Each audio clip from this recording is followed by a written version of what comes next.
welcome back Jean-Marc Vallée, the director of Demolition.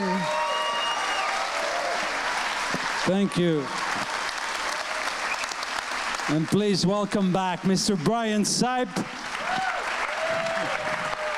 and Mr. Jake Gyllenhaal.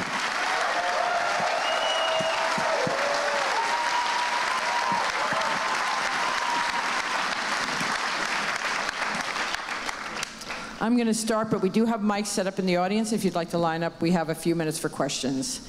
You have to line up at the microphone. So, but what an extraordinary film and story, and I'd love to hear the origin of how you came together to make this kind of... Brian, please. The origin, is that the question? Yes. Yeah. God, it goes back a ways, but I did demolition work when I was a younger man. 16, working for my father, all the way up until I was 20 years old, and just remembered the feeling of destruction and how cathartic that was for me, because it was also a very dark period of my life, because I was getting to a point where I knew I wanted something more, you know, and something bigger, but I was stuck in this place. And and I can remember looking around at these houses that I was tearing down. That, you know, there's a difference between demolition and construction. I couldn't build anything, but I can tear it down. But once you get to the bare bones of it, you understand how it's all put together. And I think at that time, even though I wasn't a writer yet, but I had this writer's brain, you know, I suppose something that we all really have, an artist's mind, that was processing those metaphors and analogies and filing them away somewhere. And then it came in handy years later when I found myself emotionally in a very similar place, where I was in Hollywood and I was failing, you know, working in a bar, drinking too much. And I don't know, I think I just, I went back to that place. It was very stimulating, and I found myself following a voice, you know, and that voice became a character, and the character became a story. And I followed him, and I let him tell me what that story was. Thank you. The, and then you, I mean, it came to you, you found it? I directed a film called Café de Flore, and he was with Brian.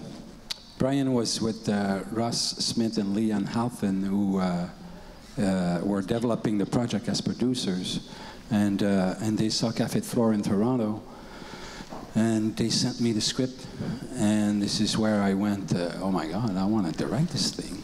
And then Jake read it a little later on, and he went, oh my God, I want to play this character. And here we are tonight. Yeah, well, it's to our good fortune. Jake, you're such an adventurous actor. You know, sort of like we so love your range, love the intensity you bring to so many of your roles. And this has a more, if I can say, natural element in a way. Is that a different process for you, as opposed, you know, and were they all the same? Are they all different the same way, or is this different? Yeah. I think Jean-Marc, as soon as we started before we started filming, I really wanted to do a lot of rehearsal and preparation, and he was like, meh, it's okay, meh. And then I would be like, it's a week before shooting and we haven't rehearsed. So I'm like, hey, Jean-Marc, just texting him, like, what's up, want to rehearse? And he's like, oh, meh, yeah. Great idea. And then nothing happened, which is like really the sign of a good director. And they say to the actor, great idea, and then they don't listen to your idea. So I just showed up, you know, and in a way, you know, all of the things that I usually do to really create something very specifically, maybe even to protect myself, to put a little piece of it in, but not all of it in. Jean-Marc just didn't want anything to do with that process. He just wanted me. And so there's a naturalism to that character. I was watching it tonight, all finished for the first time, and I just have to say that I'm so grateful to be working with artists like him. I feel so grateful.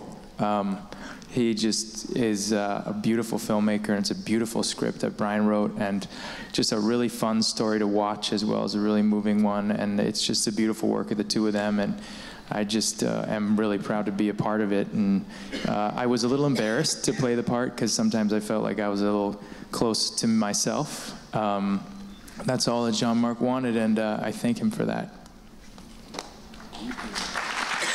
Thank you. Yes, go ahead. Oh. You start. Hi.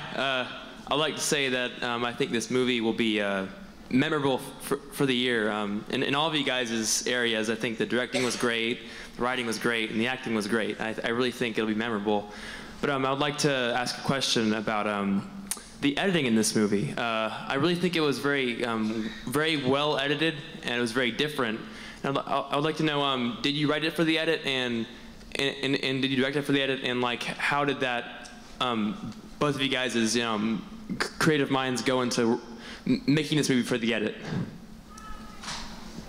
Well, the ending, I would say this, that one of the ways that I remember we described you was as a modular filmmaker. You know, you create these moments that you can sort of move around. You know, I have a tendency, and with this script certainly, to have lots of setups and payoffs, you know, and I tie everything together real nicely and have all these ribbons on the end, you know, all these payoffs. And he came along and untied all those things. And it was a big lesson to me, and I'm glad that he did it. And then as far as the ending goes, it was that modular sense, you know. I can't even remember necessarily what the ending looked like sequentially, you know. He plays a lot because he's the editor as well, and he creates his own language. So he moves things around, and he's brave enough to try different things, and then finally you get something that feels right to everyone. Well said. All right. I was told I spoke too much in the intro. I'm trying to shut the fuck up. But seriously, I gotta give credit to Brian. The ending is the ending. Demolition looks like the script, and it's true that we had fun with Jake and the actors trying some stuff. Trying some new scenes. I was calling Brian, you know, at the last minute, like 12, 11. Why don't you write something about, you know, more about Julia and him? Let's call her in, and we'll shoot something with her tomorrow at the carousel. And why don't we try this and that? But this whole ending, that's what touched me. That's why I wanted to make the film. When, of course, the whole thing, but the end, I remember the emotional experience I had when I read the script, where no great actor performed these characters yet, and no director, no editor, nothing, no music. And I was reading the last page where this guy was running on the boardwalk, this race against these kids. Of course he's gonna win. He's got longer legs.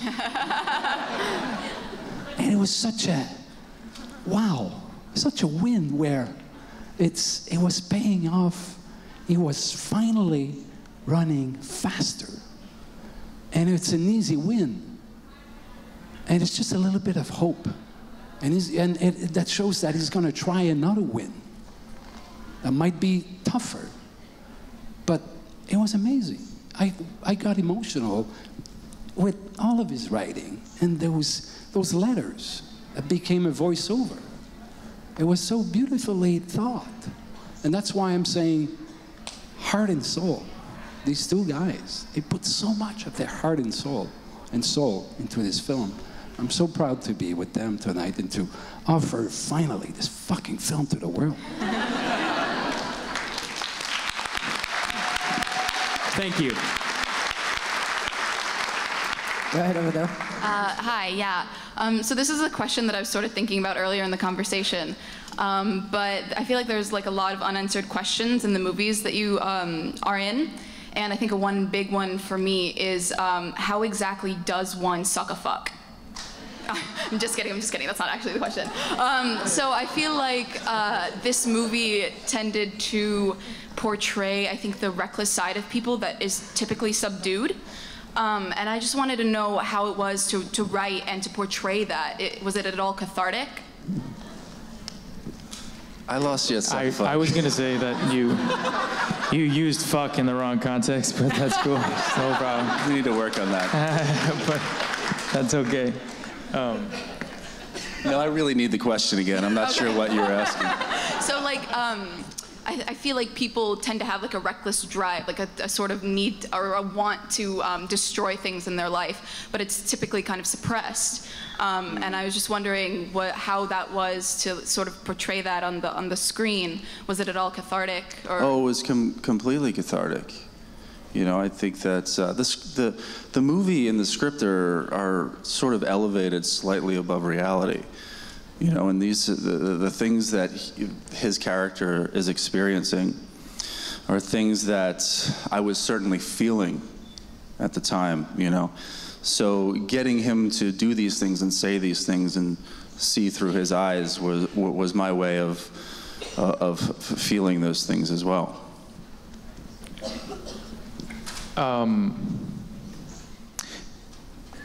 Yeah, I mean, I think that I have a belief that I think it's a lot easier to destroy than it is to create.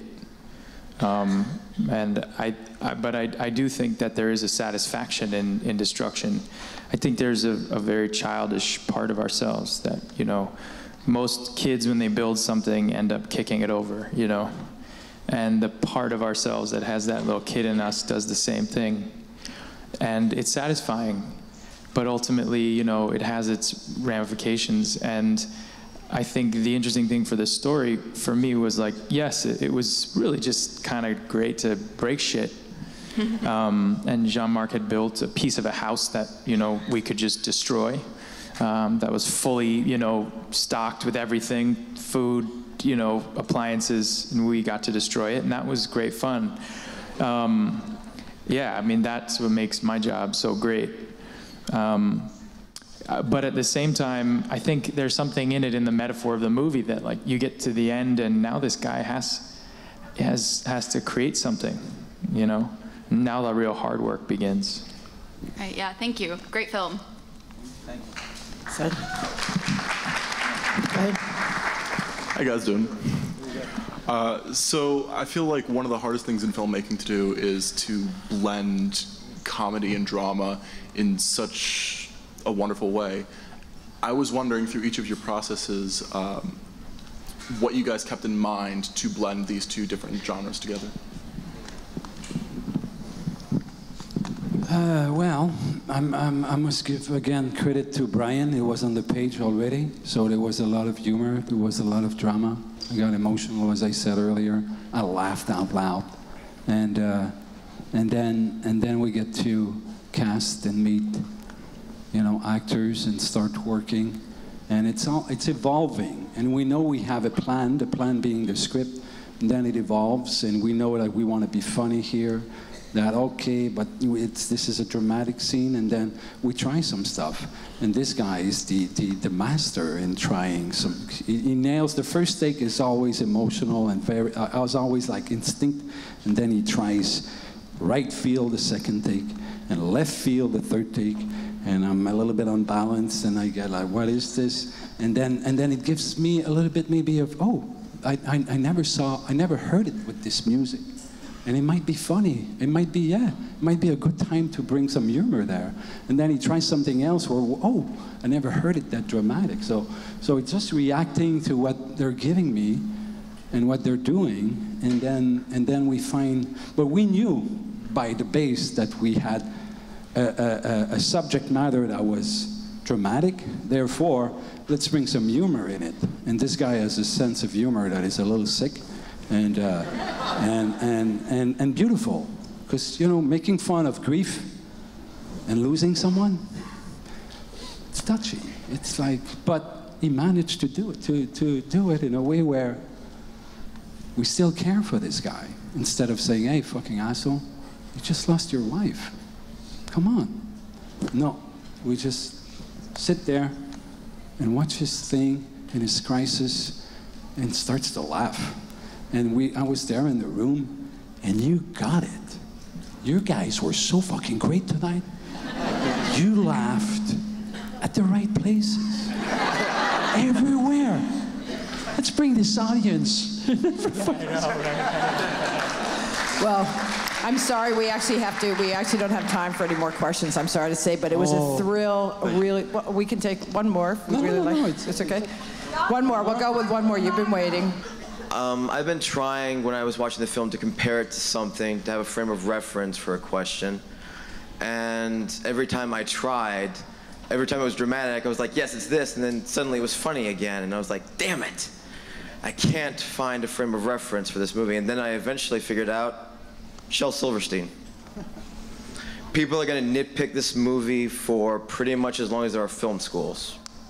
And they're going to take the exact same range of evidence that they can get from this film to come up with wildly different conclusions. And that's very impressive. So I guess my question is based upon the statement that this person, Jake, I have no idea how to pronounce your last name, I'm not going to try. You can say Gyllenhaal, but I've heard it pronounced so many ways, I don't care anymore. His name is Jake, I accept that now. Anyway, he existed until the start of this movie. He wasn't alive. He wasn't even a character until that point. He was simply someone who at some point walked through different places. And that is real. That was impressive. And the fact that you demonstrated this with such brevity and intelligence, both in acting and writing and directing, was very impressive. And I'd just like to say, fuck yes. I hope I used that correctly. That was a great question. Thank you so much. Thank you all. Thank you so much for bringing this incredible Sorry, movie Mr. to us. Spider-Man was there with a question. Hey, what's up? I saw you like twice earlier, so. You did. What up? Spider-Man's everywhere, dude. I know. Seriously. Hey, I would have loved you in the first movie, but hold on. Really quick. I'm excited. It's got to be a question. Yeah. Where did this idea, this central idea of this whole movie, start from? We already answered that. I was the first. But where did it just click? Yeah. We actually, you know what? At the vending machine, that's where it clicked. Thank you all for coming. Hey, thank you you for making a great film.